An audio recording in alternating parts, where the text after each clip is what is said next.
Tim Fox, and it's my pleasure to welcome you all on behalf of the British Psychotherapy Foundation to this annual lecture.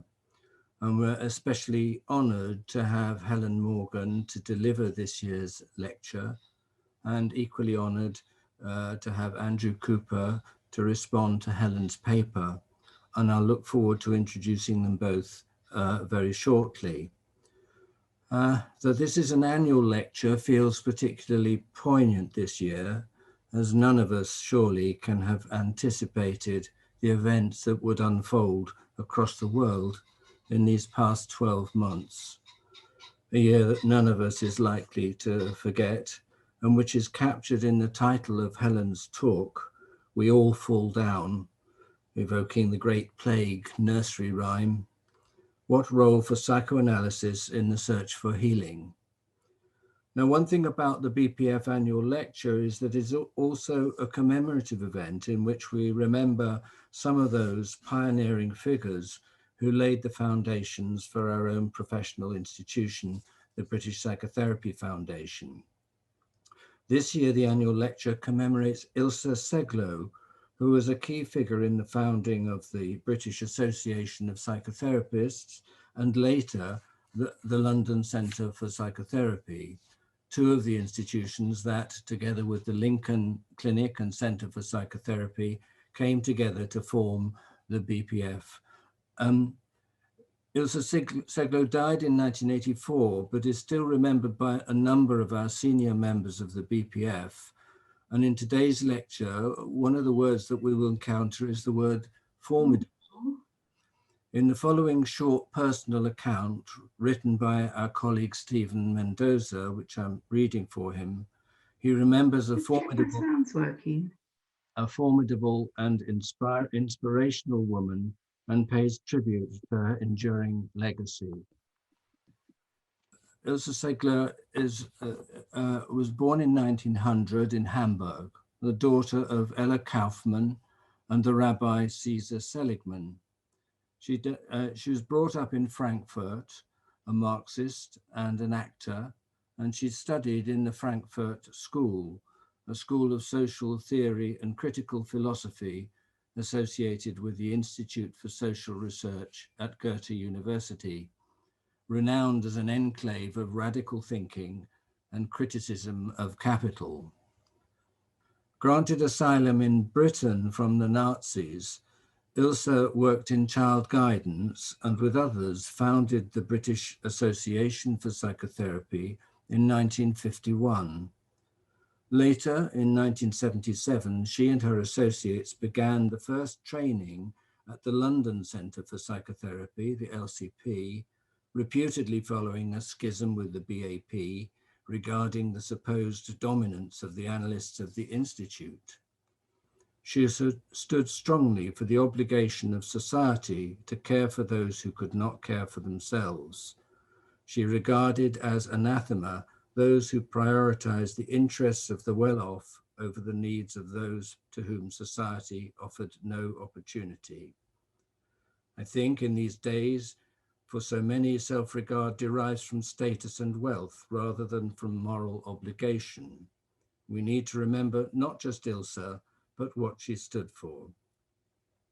I hope I've made it clear that in her conduct of her relationships, Ilse tolerated only those who seemed to her to have concern for others, and in the sovereignty of her protectorate, she succeeded in instituting a standard of training, producing therapists who could talk straight to patients and could hear what they said. So that was from Stephen Mendoza. Our thanks to Stephen and Ilse.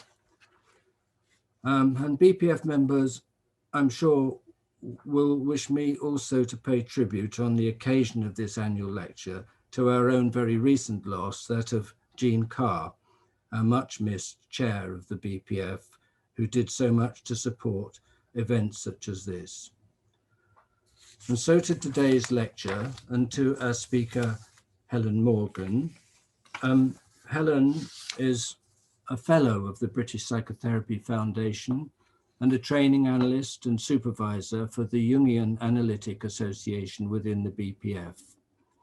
Her background is in therapeutic communities with adolescents and in adult mental health. Helen was chair of the British Association of Psychotherapists, the BAP, from 2004 to 2008, and of the British Psychoanalytic Council from 2015 to 2018. Helen has written a number of papers on racism and psychoanalytic psychotherapy, and her book, The Work of Whiteness, A Psychoanalytic Perspective, will be published by Routledge early in 2021, probably in May 2021. And the paper to be presented is a version of a chapter from that book. And so I'm very pleased to hand over now to Helen Morgan to give this year's BPF Annual Lecture. Thank you very much, Tim. Just to say that I should be talking for about 45 minutes, and I'm going to be using slides, partly so you don't have to stare at me for all that time, but partly because hopefully it'll engage a part of your imagination as well as that of intellect. So I'm going to do this in 4 parts. The first part is called A Different Story. The second, I'm going to focus more on the role of psychoanalytic thinking. In the third part, I'll turn to some clinical implications and then some concluding thoughts. As he was walking to his London studio one day in the 1960s, the Guyanese artist Frank Bowling came across a large swan caught in a pool of oil from which it was struggling to fly free. Struck by the ferocious determination of the white bird, trapped as it was by a consequence of human exploitation of nature, Bowling painted sufficient versions of the image to fill the first room of the recent retrospective of his work at Tate Britain. This is one of them. I stood before the painting in the summer of 2019. I was taking a break from writing a book on racism and was brain deep in the concept of whiteness. I'd also become increasingly interested in the public conversations relating to the climate emergency, about the need for a radical overturn of the stories that underpin and saturate our society and form the DNA of our cultural inheritance. Stories of individualism and separation, which have led us to this condition of oppositional states of mind and the fracturing of relationships. That was last summer. Trump was well into his 3rd chaotic year in the White House, and alarming reports about the destruction of the natural habitat and rises in carbon levels came almost daily. But it was months before the COVID virus made itself known, and a year before the murder of George Floyd precipitated the rise of Black Lives Matter protests across the globe. There is little doubt that there are devastating forces already present in our world, and these threaten to worsen. Populist right-wing leaders have positions of power in critical parts of the globe, and behind them are large influential forces of international corporations serving a capitalist religion of profit and economic growth, and the maintenance of privilege for the few. Refugees fleeing war-torn countries and poverty are cut adrift. Huge tracts of forest are burning. Ice caps are melting and whole species are becoming extinct at a terrifying rate. Given the longevity and tenacity of the major global organizing principles of racism, class, and patriarchy, these power systems are never going to give up without a fight. It may well be that we are heading for levels of inequality, poverty, and environmental destruction on a scale that is truly devastating. The term apocalypse comes from the Greek word apokalypsis, meaning the lifting of the veil or revelation, whereby something hidden is disclosed in an era dominated by falsehood and misconception. The term ignorance has within it the more active verb to ignore, implying that the defense structures of denial and disavowal have been constructed over generations, ensuring that certain social and power dynamics have sunk out of view of consciousness. If healing is to take place, those processes which have been working in the undergrowth, determining our affairs and distorting our relationships with each other and our environment, have to come into the light and be made visible. Such revelations bring pain and exposure of trauma, but patients are brought to our consulting rooms from a sense of trouble and disease with the status quo. Change does not happen from a place of comfort. When the veil is torn or just rubbed thin in parts, the structures and systems, the power dynamics are revealed, and we glimpse how subject we are to such forces, even how created we are by them.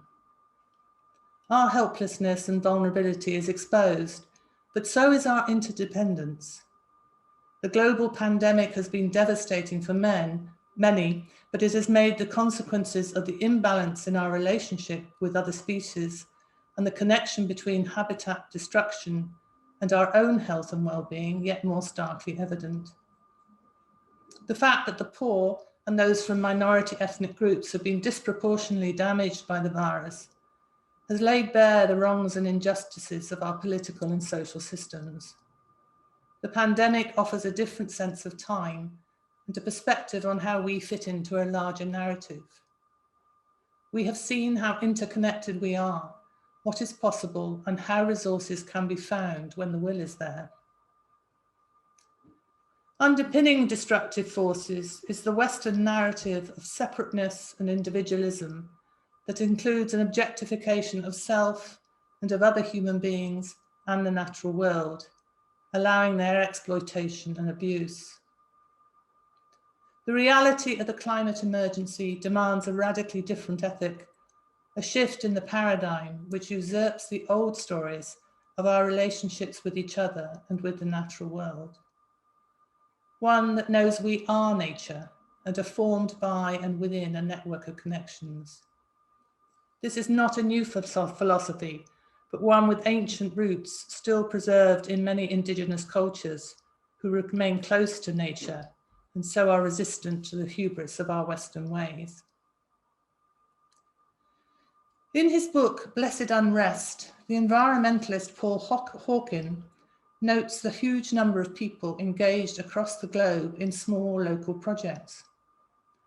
He writes, "These people were typically working on the most salient issues of our day: climate change, poverty, deforestation, peace, water, hunger, conservation, human rights.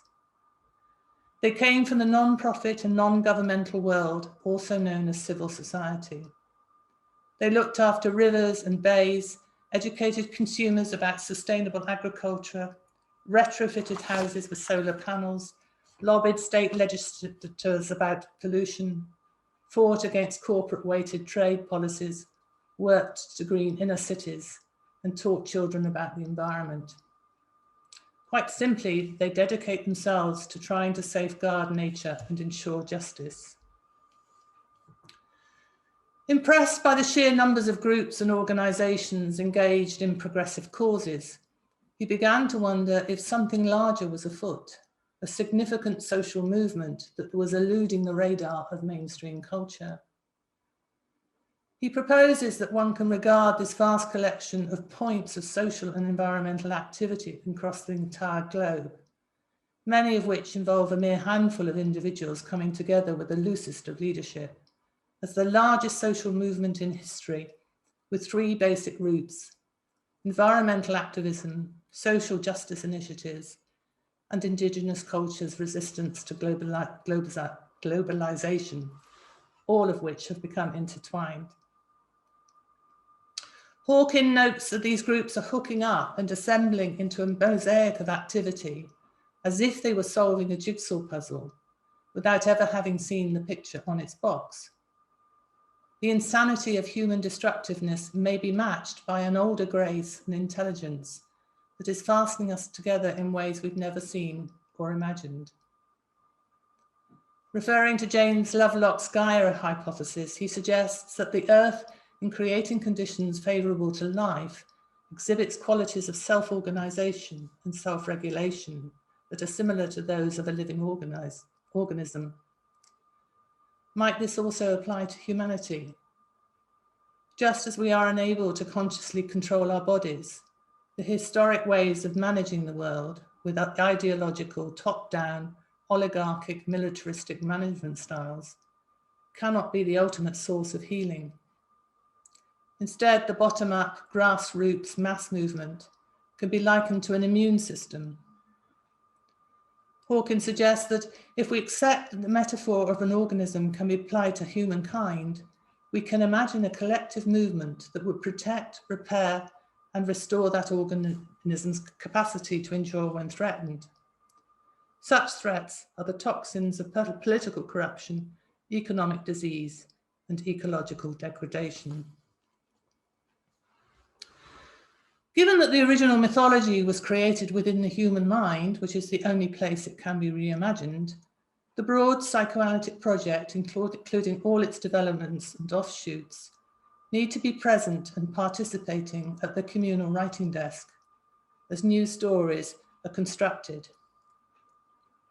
Psychoanalysis insists on a gaze that does not flinch from seeing ourselves in a manner that is ruthless and yet deeply empathic. And it is essential that we understand that we are what we are all capable of, both the best and the worst, if we are to develop a moral order that can hold us. However, the psychoanalytic voice is weak and rarely heard in the very places where it might have something to offer. Traditional psychoanalytic treatment has been largely rejected in the public setting as outdated, elitist, and irrelevant. The demand for cost-effective interventions has led to short-term therapies that tend towards behavioural, and the tyranny of some aspects of what is called evidence-based supports a dehumanising form of research.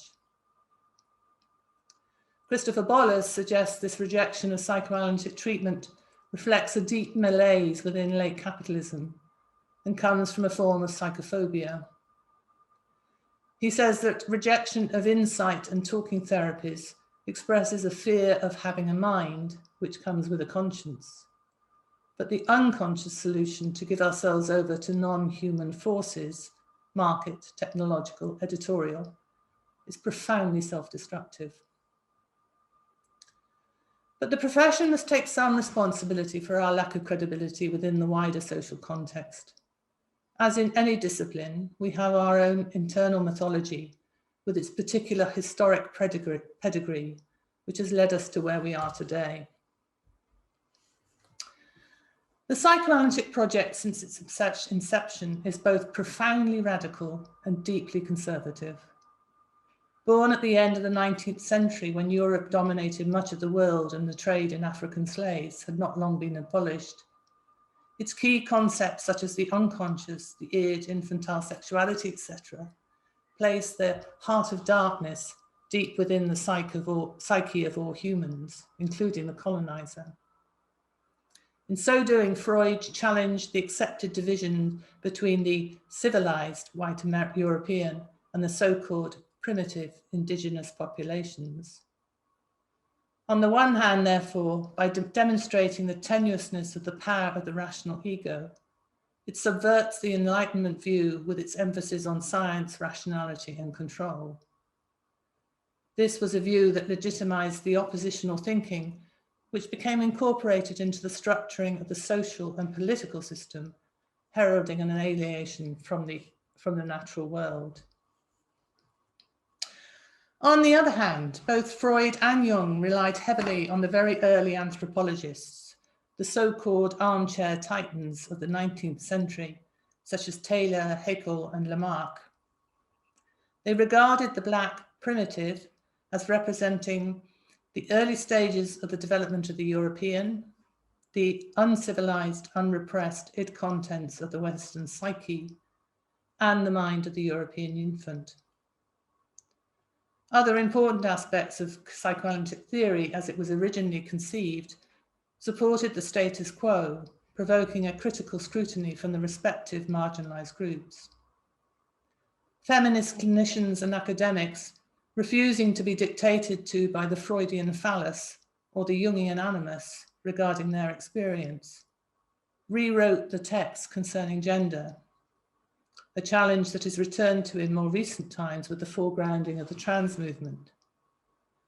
The question of sexuality, its development and its expression, which lies close to the heart of the project, is provoking a critical deconstruction of the heteronormativity within psychoanalysis.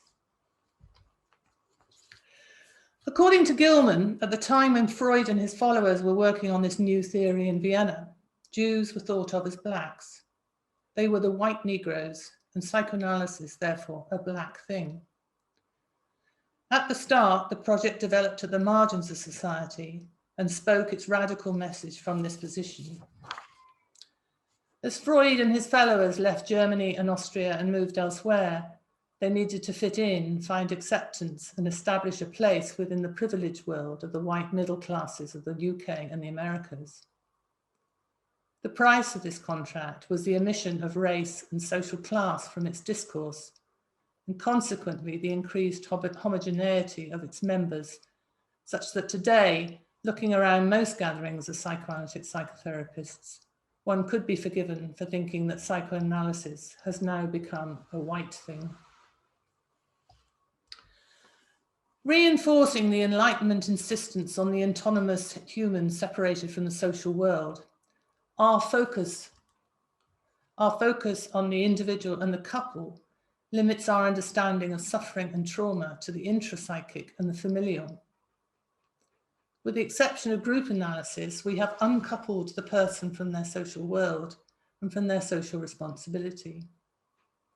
It is a delinking that is reinforced in part by the fact that those of us who work in private practice engage mainly with individuals who can afford our fees, so tend to be less impacted by the social, political, and economic struggles of the margins.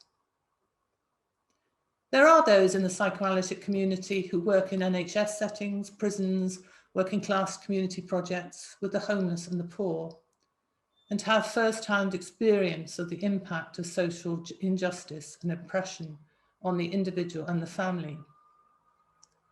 Yet they have little say in the formulation of our clinical theory. We rarely hear case presentations involving shop assistants, migrant workers, lorry drivers, or care workers. Jennifer Tollison, in her ironically titled paper, Saving the World One Patient at a Time, notes that working from the margins, these clinicians have contact with our culture's hidden subjectivities, which comprise hidden, subjugated knowledge that remains sadly outside our formidable intelligence as a profession.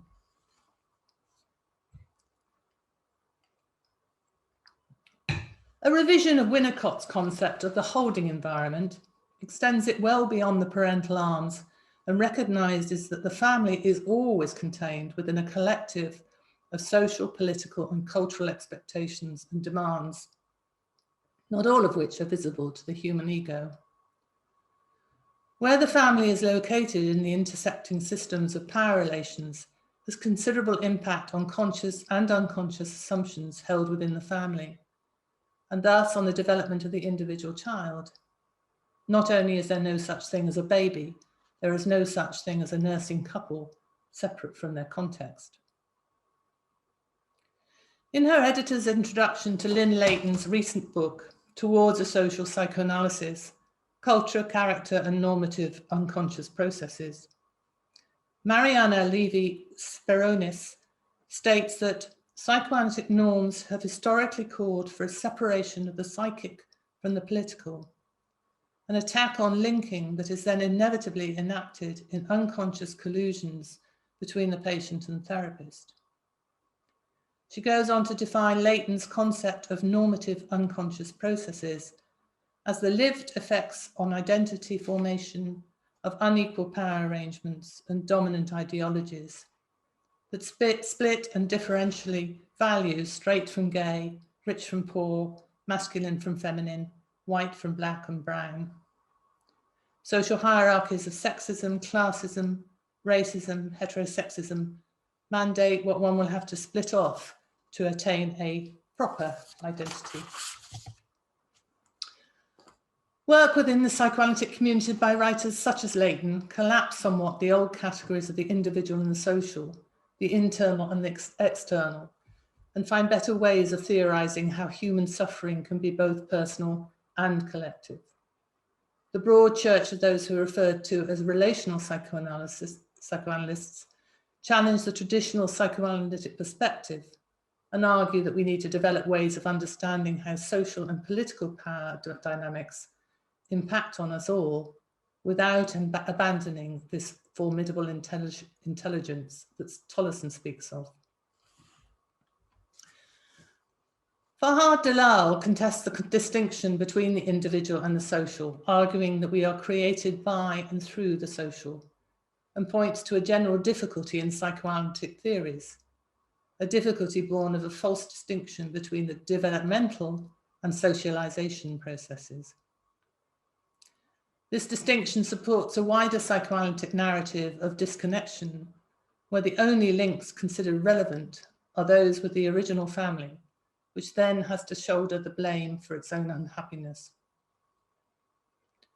Dalal develops a concept of the social unconscious, which he suggests contains, among other things, several deceits. One of these deceits is the disguising of power relations. It is a representation of the institutionalization of social power relations in the structure of the psyche itself. In this sense, it is a bridge between the social and the psychological. In recent developments in Jungian theory, the African-American analyst Sam Kimball's has posited the notion of the cultural complex and phantom narratives, which offers a means of locating the individual in their social, cultural, and political context, and describes a mechanism for the two-way process of influence and affect between the two. In working to develop an understanding of whiteness, I've come to believe that the usual psychoanalytic means of understanding the dynamics of racism, such as splitting, projection, and introjection, whilst useful to a point, do not explain the tenacity of the system. These concepts continue to locate both the cause and the solution of the problem within the individual, and fail to address the socially and politically embedded nature of power dynamics. We need a way to understand a little better what the psychic mechanisms are whereby these disguised power relations are taken on and internalized, whilst at the same time ensuring their disguise is maintained. It seems to me that a resituating of the psyche within the social setting requires a structure formation which is matrix in nature, describing both a vertical conscious-unconscious relationship and a more horizontal one between disavowed aspects of conscious life. Central to psychoanalytic thinking is, of course, the idea of the unconscious, implying a horizontal division in the psyche, beneath which lies repressed, denied aspects of the self, as well as creative, purposive aspects, as Jungians would argue. The defense of repression and of unconscious denial is central to much of psychoanalytic writing. Whilst also a defensive process, disavowal develops within the ego when it is faced with two conflicting realities, causing a vertical split. Unlike repression, the individual remains conscious of both sides of the split, but will disavow either to meet internal desires and needs or minimize anxiety. Thus, I can know the reality of the consequences of my behavior, but will disregard that awareness in order to satisfy my desires, my omnipotence, and my narcissistic sense of entitlement. Disavowal features strongly in addiction, where the person is fully aware of the consequences of continuing their behavior, an awareness that will be put aside and ignored in the service of meeting the need for the drug of choice. It can be seen operating collectively and in individuals in relation to the climate emergency. I suggest disavowal regarding racism is common within the white liberal family, as expressed through a colorblind attitude, which denies the reality of the racist structures of society and the privileges it brings them, and from which the child inherits a false sense of their own whiteness. The disavowal inherent in socially constructed binaries of gender and sexuality will be present from the very beginning of the child's development of identity. Such forms of disavowal permeate society. They are the air we breathe and the water we swim in. Despite long analyses, with analysts themselves subject to the same processes, we are not free of these psychic structures. Not only do we inherit social blind spots, what I refer to as the myth of the complete analysis may lead us to a complacent denial that we may even have them. The disavowal is never complete, just as some of the power systems within society that bestow privilege for some and disadvantage and oppression for others have been made more visible by the pandemic and by the Black Lives Matter movement this year. So their effects will emerge in the mind of the individual citizen of that society. For the liberal, the mechanism of disavowal means the racist, the homophobic or sexist thought that appears in the mind is swiftly dismissed. But it is just such thoughts that enable us to glimpse something of the embedded structures in which we live and their impact on us, allowing some easing of their ties. And they require holding on to and exploration. The psychoanalytic method ought to be good at this. However, if we don't acknowledge the realities of these societal power dynamics and recognize that they operate within ourselves, we will fall into unconscious collusion and fail our patients. By way of illustration of the work involved for both patient and analyst, I turn to an example from my own practice some years ago. Janet was a white woman in her late 40s who'd been in therapy with me for several years. She arrived to this particular session in a rather disturbed state of mind. Janet was a social worker in an inner city area. She'd been working with a client for some time and had become emotionally close to this young woman of 18, who she saw as vulnerable and abused. That day, the client, who was also white, had told Janet that she'd started a sexual relationship with a black man she had met in a club in the Brixton area of London. Janet's instant raw reaction to this news had been one of fear and distaste, followed by a sense of shame and distress at her own unthinking reaction. Janet considered herself to be a rational, liberal person who was used to having black colleagues and friends and thought she had worked through issues of racism. She recognized that her reaction was rooted in a stereotype of a black man and was ashamed of her initial response, which she considered racist. Janet reported the event and the shock of her reaction at the start of the session, but hastened to assure me that she had thought it through and things were okay now. Soon she was on to another subject and apparently the matter was over and done with.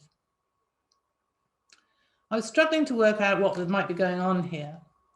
The recounting of this event had the feel of the confessional, where Janet was telling her secret sin to me. It seemed that that was enough, and with a sigh of relief, we could both move on. In this, she seemed to be appealing to my understanding as another white woman on two levels. One was a recognition of and familiarity with the stereotypes conjured up by the words black man and Brixton, and the other was a liberalism that had no truck with such silly notions. Both expectations were accurate. The questions in my mind were, what was her immediate response about in terms of her internal world? What was she defending about in the shame, against in the shame and the wish to move on? What was being reenacted in the transference? Despite an uncomfortable feeling in the room, I returned to the subject of the client's boyfriend and the apparent avoidance of any further thinking about the matter. Struggling with feelings of shame and embarrassment, Janet began to articulate her associations more explicitly. Until the rapid rise in house prices in the inner city, Brixton had been an area of London where the majority population was of African Caribbean descent. And for Janet, it represented London's heart of darkness, a vibrant but fearful place which both repelled and fascinated her. Locating this black man in Brixton increased a sense of both excitement and dread. Janet imagined this man to be sexually active and attractive, and she was able to acknowledge both her fear of him as threat and her envy of the client having this exciting sexual object. She had already imagined the man making the young woman pregnant and then abandoning her. The fear of the aggressive, contaminating and feckless phallic male was evident. A few main themes emerged relevant to the subject of whiteness. One was a projection of an animal male sexuality onto the man and an innocent, pure femininity onto the client who had to be protected. But there was also her sense of badness and shame at having these aggressive and penetrating thoughts. Despite her commitment to anti-racist practice, she was still capable of such bad thoughts, which had intruded into her mind like an aggressive attack. In themselves, they were shadow aspects which penetrated, left her with a shitty baby, and then abandoned her. The client, perceived as the victim of the black man, was innocent and pure of such nasty notions. Despite the urge to dismiss them from her mind and forget they ever arose, these responses were sufficiently troubling for her to bring them to her therapy and speak them out loud. She understood that the initial reaction expressed an internal state that she wished, at least in part, to explore with me. However, the reporting of her subsequent thinking and the moving on to other topics suggested an invitation to conspire both with her initial disgust and with her subsequent shame. Her confession, followed by the response, "It's all right now," seemed to be an appeal for me to ally myself with the aggressive, intruding thought, the innocent female victim, and the rescuer who protected my patient from this attack by denial and silence. This invitation to collude was tempting. I recognized both the initial response and the shame it provoked, making it all too easy and far more comfortable to let the session move on to some other subject. While these responses may have been used unconsciously by my patient to support her avoidance, they were not only countertransference responses, for they included more general processes familiar to me as a white individual living in a white racist society. What was going on here? Writing more generally about vertical splits, Arnold Goldberg develops Kohut's formulation of the process of disavowal in Being of Two Minds, the vertical split in psychoanalysis and psychotherapy. In his review of Goldberg's book, Sigmund Katterud summarizes the dynamic when this split makes an appearance in the consulting room. He says, when a person enters the patient role, the same scenario will be created in the transference. There is an unconscious expectation that the therapist will condemn split-off parts, e.g. misbehavior, yet at the same time engage in a silent conspiracy of not taking them seriously enough to talk about.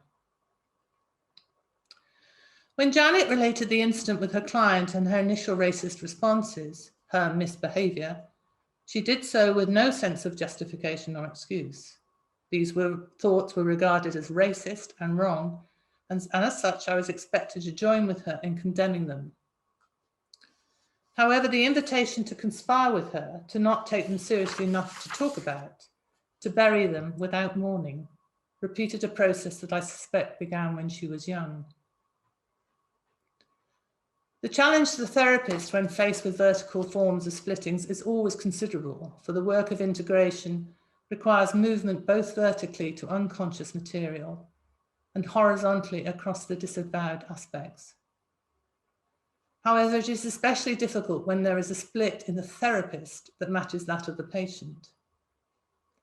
There is no reason to believe that I, as a white woman raised in a white racist society with liberal parents, experienced anything fundamentally different in my early years regarding race than Janet had. Both the unconscious acceptance of racism and its condemnation created the same vertical split within me. I had no trouble understanding both Janet's original thoughts and their rejection, as well as the seeking the confessional and the absolving of the sin via the conspiracy of silence. But the liberal position is complex and entangled. If the mechanism of disavowal was complete, Janet may have entirely ignored or forgotten her initial reactions, and they would not have been mentioned. Part of the motivation for doing so may be seen as a way of seeking absolution through my identificatory silence, but she was also genuinely troubled by her initial reaction and was open to working with me to explore it further. Whilst the disavowal mechanism has early roots, it exists alongside an honest concern for the other, as well as a commitment to fairness, equality, and human rights, all central features of liberalism. The mechanisms of disavowal is often so efficient and swift that thoughts that betray internal racist structures may hardly be noticed and rapidly forgotten. Janet's response had been sufficiently strong and troubling to stay with her and to tell me, but effort on both our parts was needed to return to them.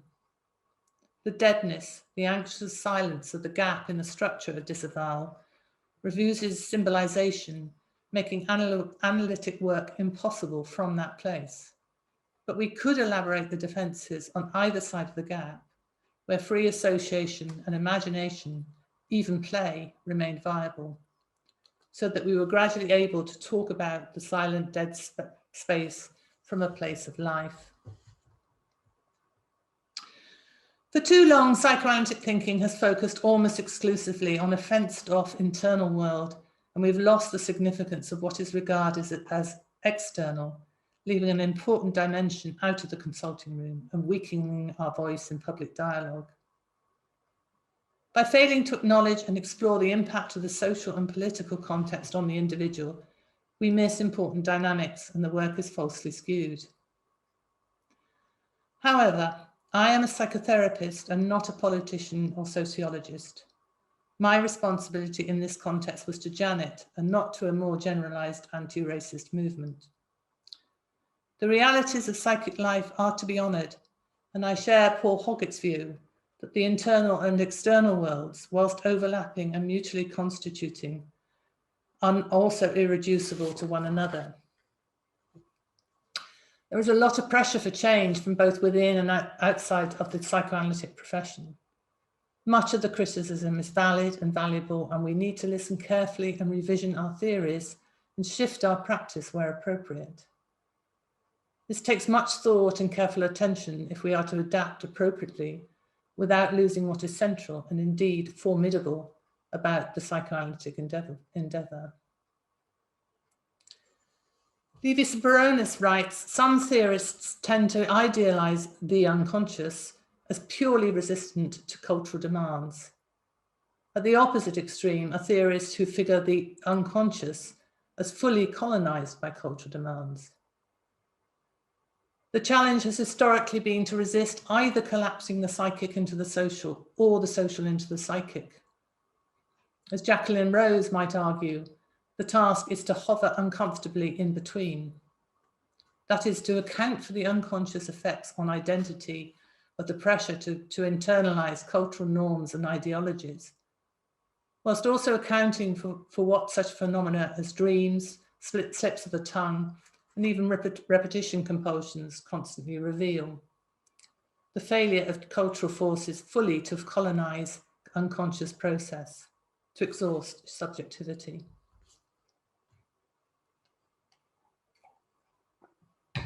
The reality of unconscious subjectivity places the therapist in a complex position. I understand the objections against the misuse of power within the analytic dyad and agree any tendency to assume omniscience, force interpretations, and pathologize the patient is ethically unsound. This is especially the case when set against the power differentials involved when there is difference. However, there is a distinction to be made between power and authority. The seat taken by a therapist gives a certain mandate to speak an understanding of what is seen, heard, and experienced within the engagement, even when what is said is uncomfortable or challenging and arouses anger or rage. We have a responsibility to our patients to speak as we find, and we fail them if we are intimidated and avoid considered intervention. I recall my first meeting with a Black woman who was to go on to work with me intensively over a number of years. Having spent some time discussing the matter of difference in our initial session regarding race, she said, "I just want to know you are doing your work so I can get on with mine." This, it seems to me, expresses succinctly the right balance. My work had to include keeping in mind my whiteness and how it might impact on my perceptions and relationship with her. To ignore our difference, to assume a colourblind approach, would be to miss key aspects of the transference and the countertransference, and thus fail the patient. I needed to catch the occasional thought that might arise, which through exploration could reveal something of the inherited racist structures that inevitably operate in my whitened mind, to minimize their potential for contamination. Most of this work needed to be done internally, as it was my burden to hold. However, an aspect of whiteness, at least for the liberal, is a fear of exposure of our racism, and protecting ourselves against this anxiety can lead us away from the analytic task. For as this patient was stressing in our first encounter, it was her work which was to be the focus of our engagement, not mine. In order to honour this contract, I had to hold the authority of my role and to stay settled in the analytic chair. The need for both an openness to self-exploration and sufficient resilience to stay faithful to the analytic process is there in all arenas where social power imbalances and injustice enter the consulting room as a result of difference. Such was the case in my work with Kit. Kit was in intensive analysis with me for many years. From the start, they expressed a deep unhappiness with their female body, and despite considerable doubts and anxieties, underwent a slow transition to male over the time they were with me. This required me to do an enormous amount of internal work, exploring my own relation to sex and gender and to the body, especially when Kit underwent surgical interventions. I sometimes got it wrong, and we had to work through and recover from my misunderstandings and occasional clumsiness. I learned a lot. But there were also times when I felt that Kit used their transgendered position and our differences to ward off difficult internal struggles that related to their individual past relationships and present difficulties. At such times, the tone of the engagement slipped away from the personal relationship between us and into more of a political lecture. These lectures were not wrong in that they referred to a very real discrimination within society and an overweighted distinction and opposition between the concepts of male and female. However, the dismissive, almost bullying nature of the attacks felt defensive in their generalization, and at such times I experienced considerable pressure to abandon the analytic task and shrink away from the consequences of staying with my perception and my interpretation. But to do so would mean an abdication of my role, resulting in Kit receiving a second-rate therapy. Leighton asks, how do we account for the effects of social without succumbing to the reductionism of social determinism? And how to account for the idiosyncrasies of human subjectivity without removing subjectivity from its social and historical context? If we can resist either collapsing the psychic into the social or the social into the psychic, but remain hovering uncomfortably between the two, I believe we will not only offer our patients a fuller, more rounded and deeper experience, we might also gain the credibility and authority necessary if we are to play our part in the development of the global immune system Hawken refers to.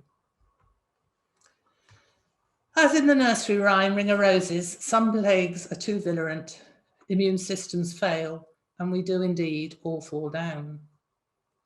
As Hawken says, globalization's depredations have had a nearly 500-year head start on humanity's immune system. The forces in the world that are dead set on power, control, and exploitation, whatever the cost, will not give up without a fight, and they have powerful weapons at their disposal. Climate activists suggest that it is easier for us to imagine the end of the world than it is the end of capitalism. The old power structures certainly seem to be tightening their grip on our lives, and I don't know whether this is the last gasp of a dying order or a resurgence that will lead to devastation. Perhaps all we can do is take care of our own backyard. An aspect of mine is this framework of psychoanalytic and Jungian analytic thinking and methodology, which I've been working within for many years now. What I can do is examine that framework, explore the colonial roots of the theoretical concepts, and reconsider how to think about selfhood and where ideas of individuality, inner and outer, might need revisioning in the light of the careful thinking that is available from our critical friends in other related disciplines. And perhaps we should not be too worried about the marginalization of the psychoanalytic project within established structures of the last couple of decades. Standing outside, even in opposition to the dominant culture, is not comfortable, but it can inspire creativity, independence, and the capacity for critical scrutiny, which has become somewhat blunted over the last century. It also allows increased political engagement and a greater confidence in what we have to offer.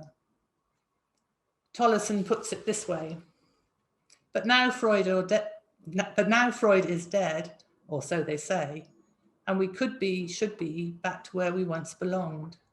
This strikes me as an emancipation of sorts, an opportunity to re-engage our work from the margins, which is where we do it best.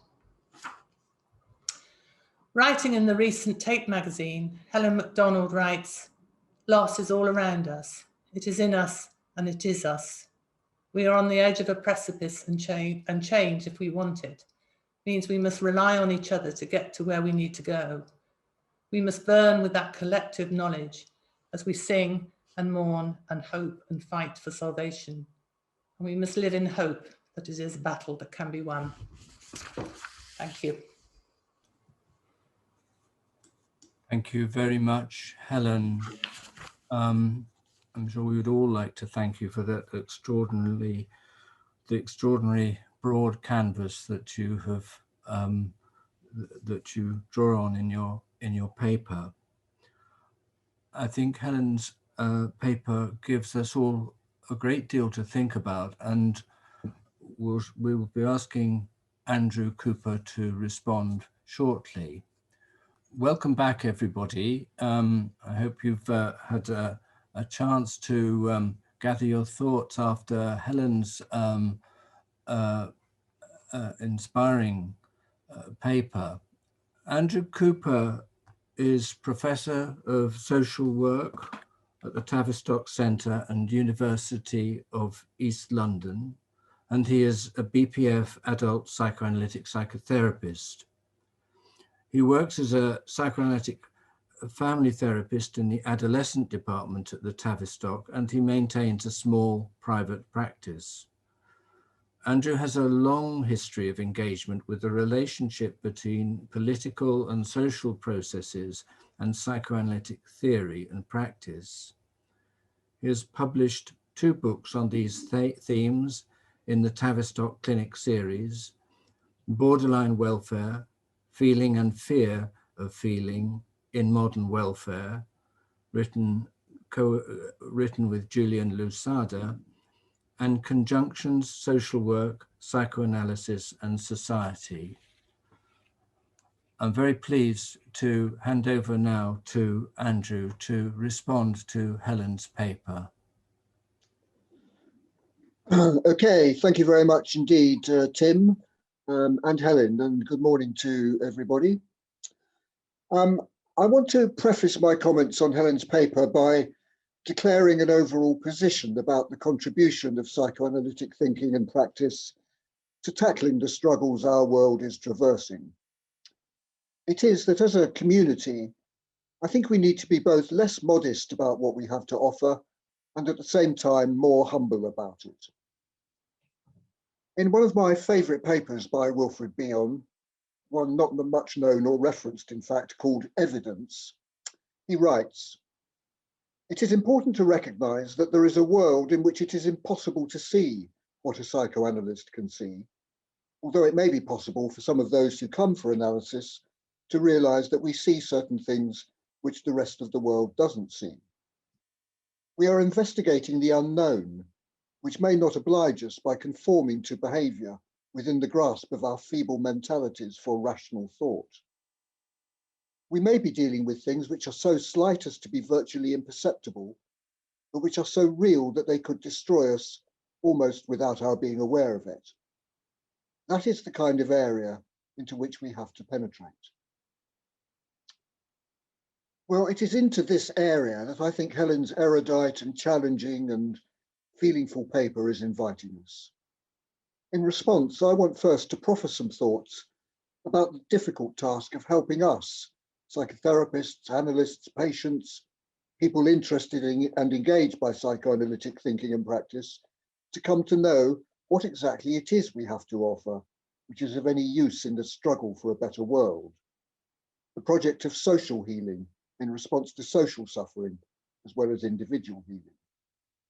And then to suggest ways in which we might need to adapt if we are to persuade everyone else that we have something different, distinctive, and important to offer.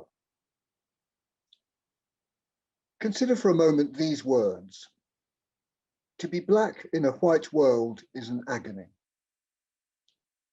This is the opening sentence of Thackeray David's book, Internal Racism. If we let the words just settle inside us for a moment, they seem to me to be striking, powerful, disturbing.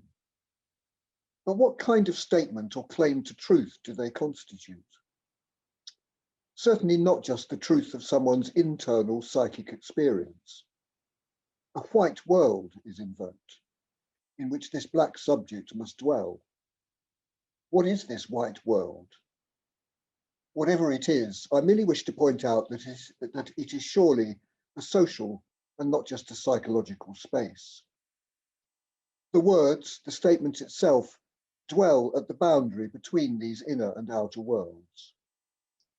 Aspects of this white world are apprehended here from a particular vantage point, that of a black subject inhabiting it and experiencing agonies. Can we imagine a white person saying, to be white in a white world is an agony? Perhaps we can, but what exactly would they mean? Is the experience that Thackeray Davids evokes in itself sufficient to be able to build a plausible theory of how the experience comes about? In other words, of racism and the power relations involved? I think not. I also think we cannot do without the evidence of direct personal experience. As therapists, we're good on experience and even on some kinds of relationship, both in practice and theory. These are the waters we swim in. But how good are we at the other necessary element of this psychosocial conjunction, the social and the political? In his paper, Bion also says, I sometimes think that a feeling is one of the few things which analysts have the luxury of being able to regard as a fact. If patients are feeling angry or frightened or sexual or whatever it is, at least we can suppose that this is a fact. But when they embark on theories or hearsay, we cannot distinguish fact from fiction. Well, this is consistent with Bion's general phenomenological stance. Concentrate on the here and now of psychic experience without memory or desire, in other words. It's a good principle for the consulting room or doing therapy, and I try to stay more or less true to it myself. But is it enough to guide us in our relations with the big wide world? I think not. Here I suggest there are other kinds of facts and evidence. Different criteria of truth apply in these domains, because not everything is psychological, or not only so. So I worry that the psychoanalytic community is frequently too enamored of what it believes are the special insights that only psychoanalysis can bring to the table, and too fond of insisting that these must be proffered and taken in by others, using the peculiar, obscure, and rather alienating vocabularies which abound in our theoretical frameworks.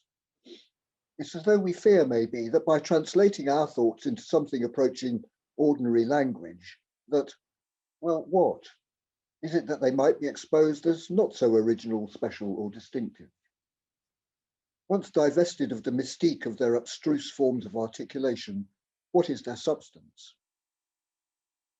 I find myself participating all the time in discussions and conference dialogues in which someone says, in effect, look, we see here a paranoid schizoid state of mind operating in society.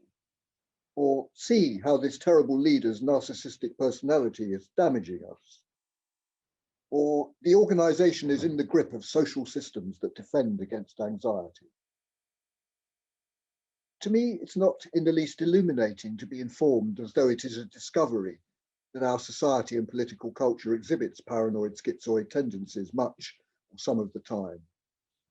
It's about as useful as me informing you now that when you wake up tomorrow morning and look out of the window, you will find there is weather outside. It gets no more interesting really if you protest and say, well, not just any weather, there will be good or bad weather, and changeable too. Narcissism, well, there's an awful lot of it about, including among ourselves. Many of our most favoured theoretical terms are just names for phenomena and processes that the wider public understands well enough, but using different vocabularies. I think it was once a discovery for us that what we find in the individual clinical realm has some kind of applicability or relevance or meaning to wider spheres. And I think we got hold of this many decades ago. In a sense, for anyone psychoanalytically interested in social and political processes, it is now axiomatic, that is, as nearly as is possible, a universal truth that we can observe these processes in society. The statement 2 + 2 = 4 is axiomatic, true in all possible worlds at all times, and there is nothing further to be learned from pointing, or just pointing, to yet another particular instance of its truth. So similarly, I hold it as axiomatic that social defences against anxiety will be found in any organisation. To make meaningful progress with the applicability of Menzies Lyde's brilliant insights on this, I think I need to study the particular and distinctive ways in which a particular organisation manifests them. Organisations and racist social formations are as different, unique and complex as individuals or couples. We don't apply our theories to the individual in the consulting room. We first concentrate on understanding the person in front of us, and then allowing illumination from theory to enter the picture.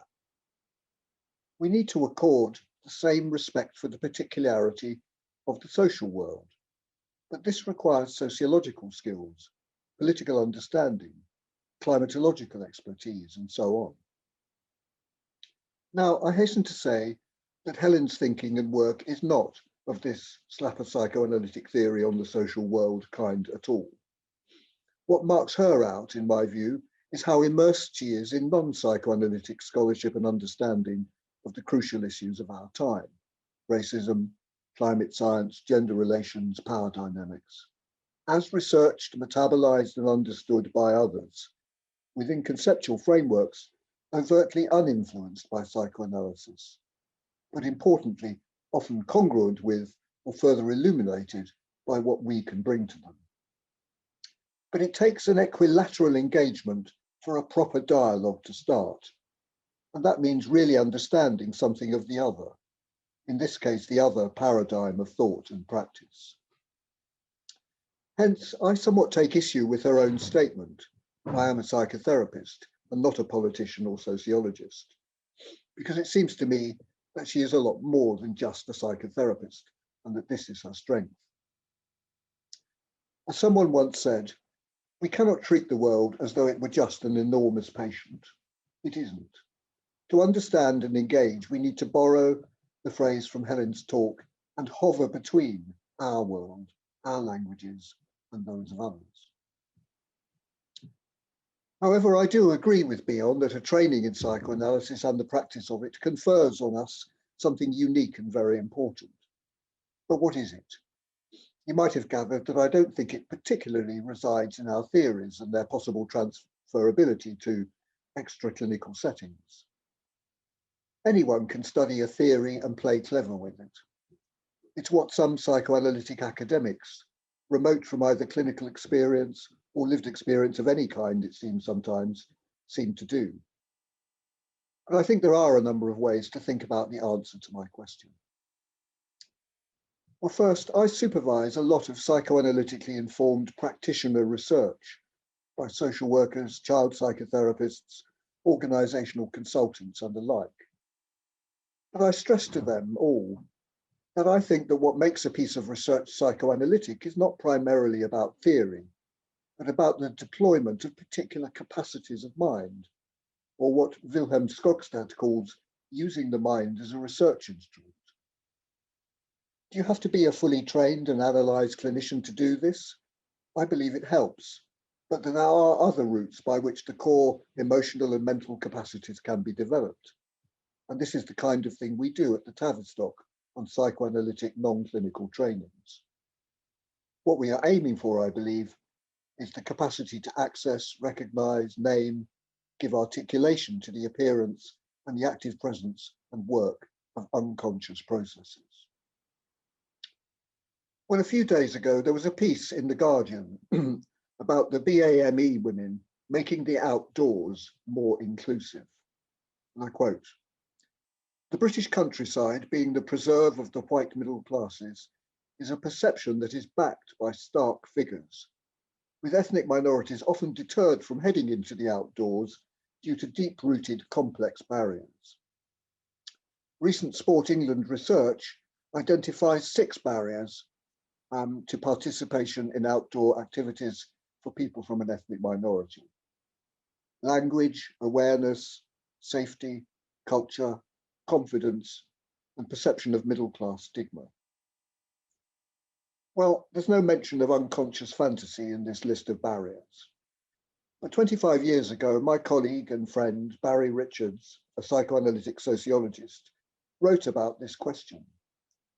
His thinking was, I believe, rooted partly in personal experience of being a white parent to a black child. Among white people in the English countryside, he says, there is an almost ubiquitous element of unease in response to the unfamiliarity of a non-white presence. It may be evident in nothing more than the intensity of the first glance. It is very hard to identify anything in the behaviour of others which one could convincingly complain about. And yet, as a white person, one imagines that the non-white person is left with a sense of being different, exotic, and not quite belonging. Here, he says, I will explore the nature of and the socio-historical roots of some shared fantasies in the psychoanalytic sense of the unconscious imagination about the homeliness or otherwise of the British countryside. The core of the argument, he says, is firstly that the countryside is experienced as a body, and secondly, that it is experienced as a white body, and therefore as an unholy place for non-white persons. Now, Richard's argument develops in quite complex ways, but he arrives at this interim conclusion. The burden of the argument is not very optimistic, since it suggests that the exclusion of many people from the pleasures of the countryside is not all that amenable to modification by simple changes in practices, by, for example, more coach trips to North Wales for the Muslim women of the Midlands, valuable though such may be. Well, you may or may not resonate or agree with this thesis about the impregnation of our experience of the countryside with unconscious fantasies of a white mother's body. But to me, it's a compelling example of how a psychoanalytic sensibility can deepen, extend, and fill out a more traditional sociological or anti-racist stance on whiteness and race relations. If not the agonies of living in a white world, then something more insidious and ineffable, an experience of the unconscious at work in the totality of the imagined environment in which white and black people move comfortably or with an awareness of discomfort, dislocation. The article I noticed a few days ago does exactly what Barry Richards describes and proposes a range of strategies for tackling the pervasive sense of felt exclusion from the pleasures of rural Britain for BAME people. Such strategies are, I suggest, necessary, but arguably not sufficient to address the problem. The addition of a psychoanalytic understanding, though, might bring us closer to an understanding and a project of change that could be more nearly necessary and sufficient. Well, so much for the possibilities of an applied psychoanalytic project to illuminate social and political life. I want now to turn briefly to questions of method in our communication with the rest of the world, the non-psychoanalytic world, as it were. When we communicate across boundaries with our psychoanalytic expertise, I think it's less about what we say and more about how it's said and what sort of containing conditions we create for genuine dialogue and thoughtfulness. Our skill in creating some kind of extension of the frame we establish and maintain in clinical settings. This kind of psychoanalytically informed practice is well illustrated by the thinking spaces developed by Frank Lowe to create a container for exploring the difficult, sometimes toxic tensions that can erupt around questions of racism, ethnicity, and other forms of difference. Well, something of all this was apparent in a seminar I chaired a few weeks ago at which Helen presented her paper on whiteness. Over 1,000 people signed up for this event, and on the evening itself, 700 were present. A significant proportion of them not registered members of any psychoanalytic organization. Helen's talk was hard-hitting, accessible, and psychoanalytic, although it also incorporated some compelling research by social psychologists. In the discussion and the chat that followed, several Black participants said they had been unsure about attending a session about whiteness, led and chaired by white people. And having experienced it, they were very glad. There is a continuing buzz and influence from this event 3 weeks on. What might account for the seeming success and impact of this event? I want to point to two things that lead me to a third and final observation. First, over some years, and I think Helen also, have gained confidence in this method for engaging groups, small and large, in safe exploration of difficult and edgy topics, allowing audiences to weave between psychoanalytically informed reflection, their own lived experience, and more sociological or political analysis. Key to this is that in the discussion that follows any presentation, speakers do not assume the authority of experts, and that the audience is enabled, required in fact, to take up their authority for collective thinking. The boundary conditions for such an event, the frame as it were, are simple but crucial. And we hope to model a little bit of it in the discussion following our presentation today. Well, second, in her talk, Helen conveyed confidence in her perspective, speaking as a white woman who has thought deeply about the question of racism, both in psychotherapy and more broadly. She knows where she stands. Critically, I think such a confidence stems from having decisively come off the fence in oneself about the simple question: does racism exist in our society and organizations? And do I take seriously the articulations of its existence that I hear Black and minority ethnic people speak of? Can I in some way confidently therefore represent these experiences to others, even though I am not an object of everyday racism? I can recall the exact moment when I realized that this was the question I had to face in myself. I was working with a mixed race group of social work students. This is quite some years ago. I don't recall the precise topic of the theme or workshop, but at one point a Black student said, "The thing is, Andrew, when you speak about these issues, you just don't sound confident." It was true, and I knew it to be so. And it made me realize what work I had to do. Someone, I think it might have been the poet Robert Frost, once defined a liberal as someone who wouldn't even take his own side in an argument. And it's that doubt about where you stand that you must find a way to leave behind. This doesn't mean that the issues cease to be complex, frequently ambiguous in various ways, or that you leave behind uncertainty or stop making mistakes. Far from it. As therapists, we actually have to come off the fence with our patients all the time. We need, in Bion's words again, to dare disturb the universe just a little. Each interpretation, maybe each utterance, is an act of commitment to voicing, proposing a possible truth, one that we hope will either resonate directly for the patient or in some way bring them a little closer to an area of psychic truth in themselves. But we all know that today the whole notion of truth has become contested, an object of profound skepticism among large sections of the population. Truth claims have become politicized, weaponized in the service of ideological ends. It does therefore behove us, I believe, to have some grasp of how to argue or defend a case in this area. Maybe you do think that racism is real and needs to be challenged, dismantled as a structure, possibly even within the BPF. You may well believe in climate change as a product of destructive human activity. So, well and good, but how do you know?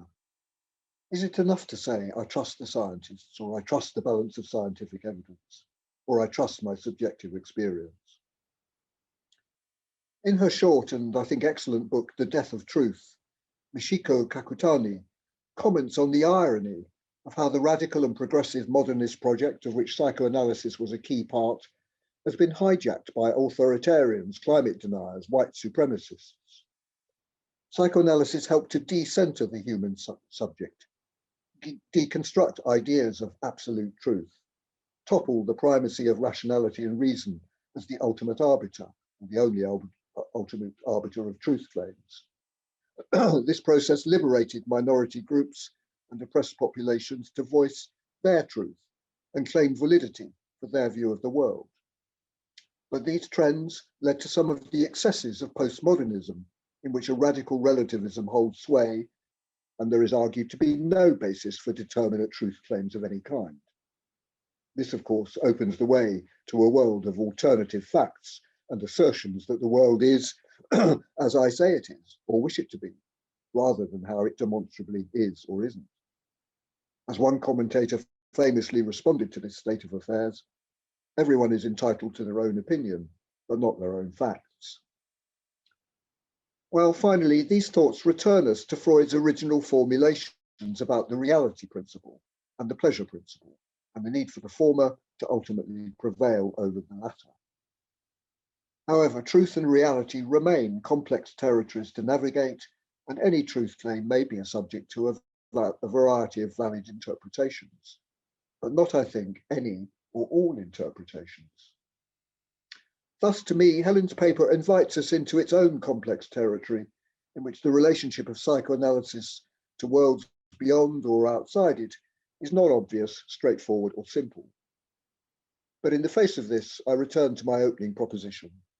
Let's be more confident about what we do have to bring to the table of political and social argument, and more humble about the inevitable limitations of our own practices and theories in this respect. Thank you. Andrew, thank you very much indeed. Ladies and gentlemen, I think we've heard two sort of formidable presentations today. Just picking up on something in Andrew's talk when he was speaking about allowing audience to weave between psychoanalytically informed reflection, their lived experience, and more sociological and political analysis. And key to this is that presenters or speakers do not assume the authority of experts. And I know that's what Helen and Andrew both feel, and that the audience is enabled, required in fact, to take up their authority for collective thinking. So we have now about half an hour, a little less, in which we'd invite any member of the audience to make a contribution. This isn't a question and answer session directed to Andrew and Helen specifically, though they may wish to respond to things that are said perhaps at the end. Delivering culturally competent services necessitates perpetual self-reflection in the therapist. The second one was transference and countertransference enactment at intake, and I was thinking about assessments and all that. Then whiteness can be a countertransference blind spot. And the last one was about approaching difference. And I think a lot of what you have said actually came up in those discussions, and the trainees went away and had a really good discussion about those things. So that was one thing. And the second thing that I was struck by today in your talking was about sometimes you go into analysis as a Black person, but you do not take your whole self into this analysis. And when your patient, your Black patient said, if you do your work, I can do mine, I actually related to that. Because if you think that the analyst or the therapist is unable to engage with those sorts of subjects, you keep it out of the therapeutic encounter, or the two of you end up in some kind of collusion. Neither of you will talk about it, although you know that racism is there. So I thank you for your presentation. And those were the two things that occurred to me as I was listening to you. I was really struck when Helen was speaking about the hovering idea of how to manage the social and the psycho, the psychosocial, that are not collapsing one into the other. And I was suddenly reminded of an experience I had really early on as a trainee counsellor before training as a psychotherapist, where I had this sort of light bulb moment of realising that I can't take my patients anywhere, or my clients in those days, anywhere that I haven't been myself, or that, that sense of just operating on the edge of what's possible. And I thought there's something so helpful about this idea of the vertical split. I feel, something about it, the competence and the familiarity of working with the horizontal split, conscious, unconscious. But I've realised that I'm very much in that early learning place, really, of working with this vertical split. And very grateful to hear Andrew's contribution and thoughts about where I can develop that, engaging in things like the Tavistock policy seminars and so on, and thinking spaces. So thank you for that. Thank you very much. Thank you very much to Helen and Andrew for these incredibly powerful presentations. I wanted to share a clinical dilemma which came into my mind just in the 5-minute break that we had, speaking as a white clinician with a Black patient, an intensive patient, who saw on my bookshelves what is actually Fakhri's book, who saw internal racism on my bookshelves. It was lovely to hear the opening sentence of the book, which I worked on with him. But my point is really that my dilemma is she now thinks that there isn't an issue around whiteness and Blackness because she's seen the book. As it happens, she sat in front of it when she had her first meeting with me. The bookcases were behind her. So it's created a predicament in the work because I'm now safe from her point of view because she sees me as a progressive. Of course, I am in all the ways that we understand the word, but there's something I'm not getting hold of and don't know how to get hold of. I know this isn't a clinical seminar, of course, but I just wanted to share that as a predicament as a progressive, knowing that there's something I want to be working on with her, and knowing that there is actually a chance of some easy collusion on my part with the sort of democratic atmosphere we have in the work. And so that from her point of view, the problem figures in her world as a Black woman are absolutely outside the consulting room. Thank you. Obviously, it goes without saying, Helen and Andrew, for such thought in me provoking. I don't mean that in a general psychoanalytic way.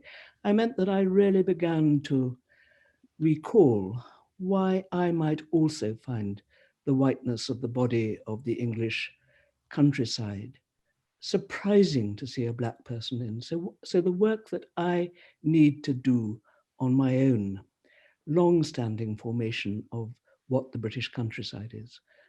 I just want several issues like that arose for me, particularly also in Helen's paper, looking at that wonderful, I think it's probably the painting about the vertical. I found myself drifting off into all sorts of the work that I need to do. I haven't done enough. I mean, obviously all of us do work, but I really feel actually it's an ongoing everyday piece of work. As Andrew said, or somebody said, it's not finished. Analysis is not done. It is a sort of ongoing, and one's analysis of one's racism or sexism, whatever it might be, is continuous. I think it's almost a daily practice.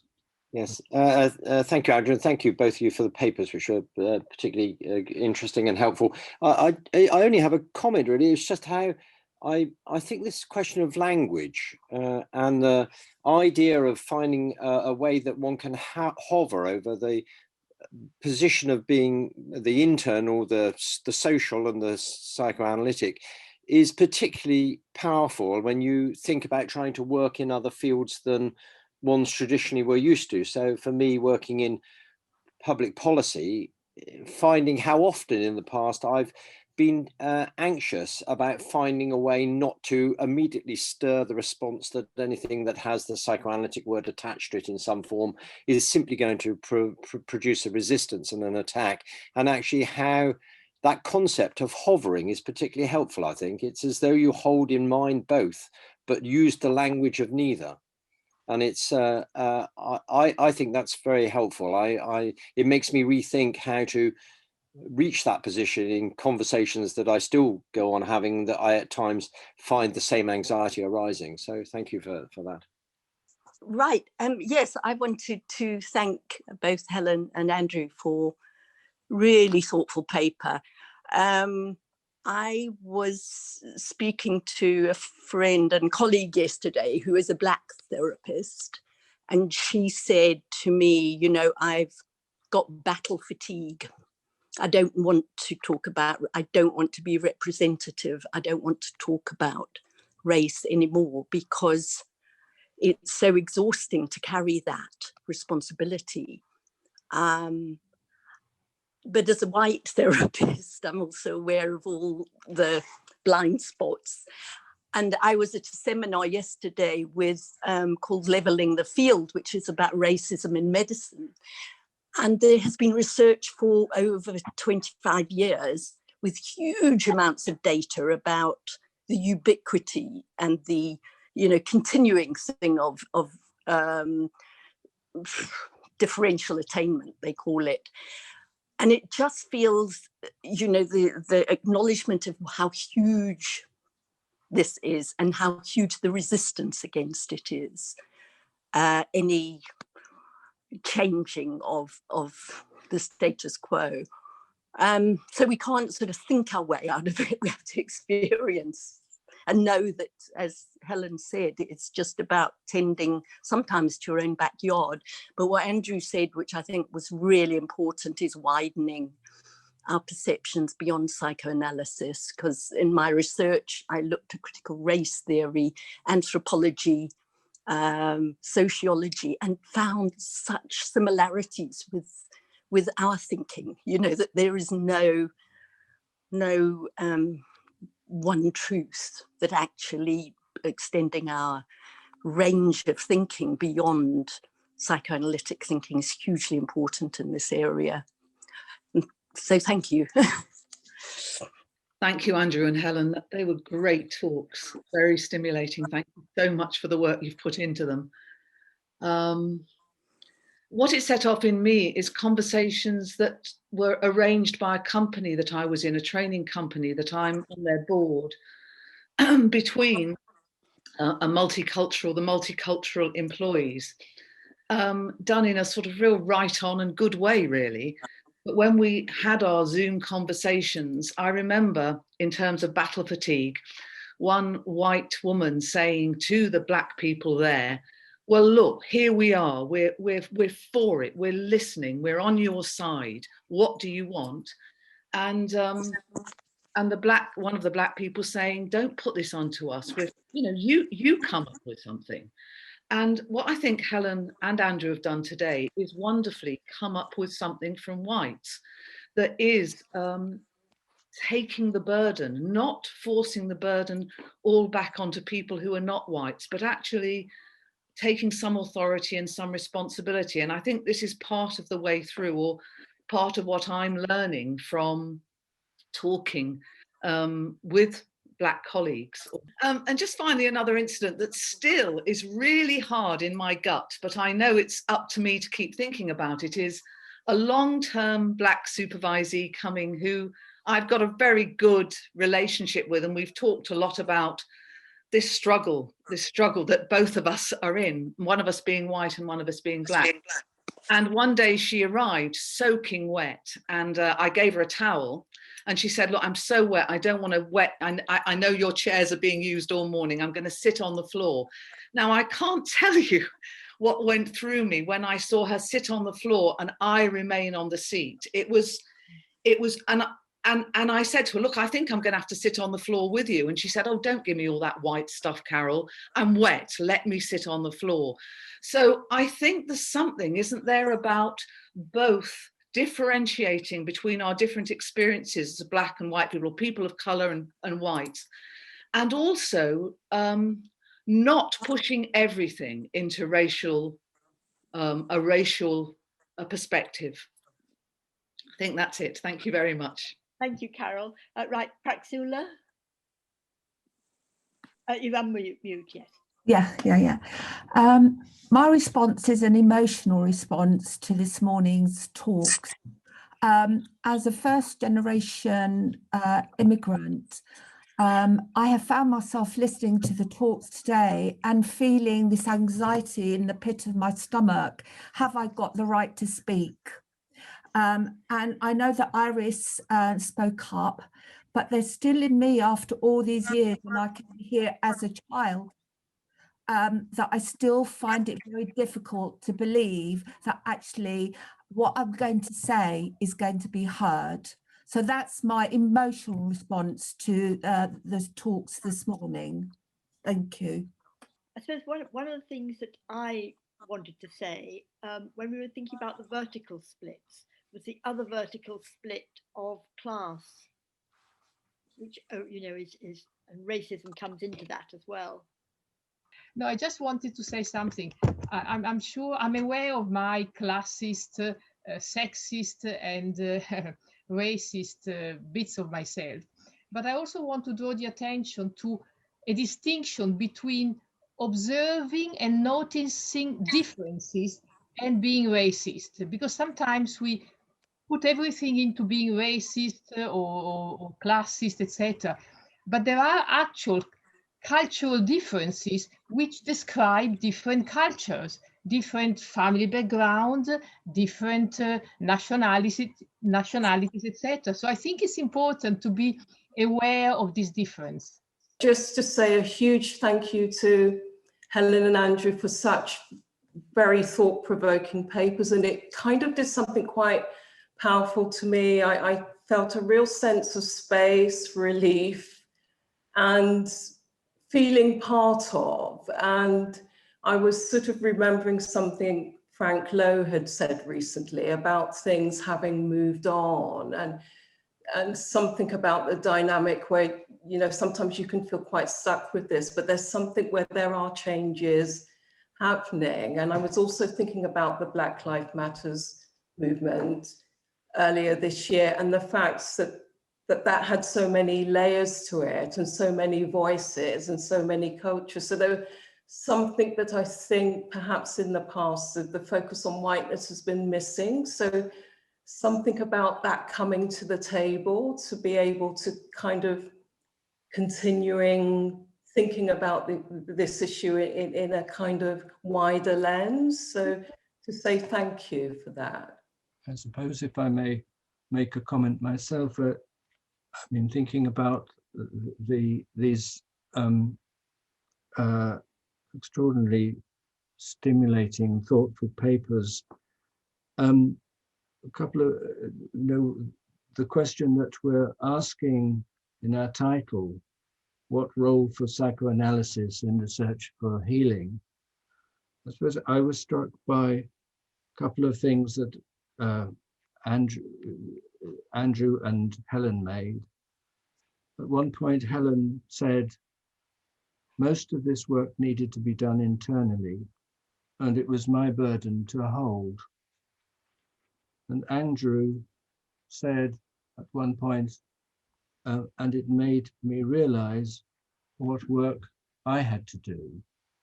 And I think those issues of actually, as psychoanalytic psychotherapists, the work that individually as well as collectively we have to do will will be what remains with me from these talks today.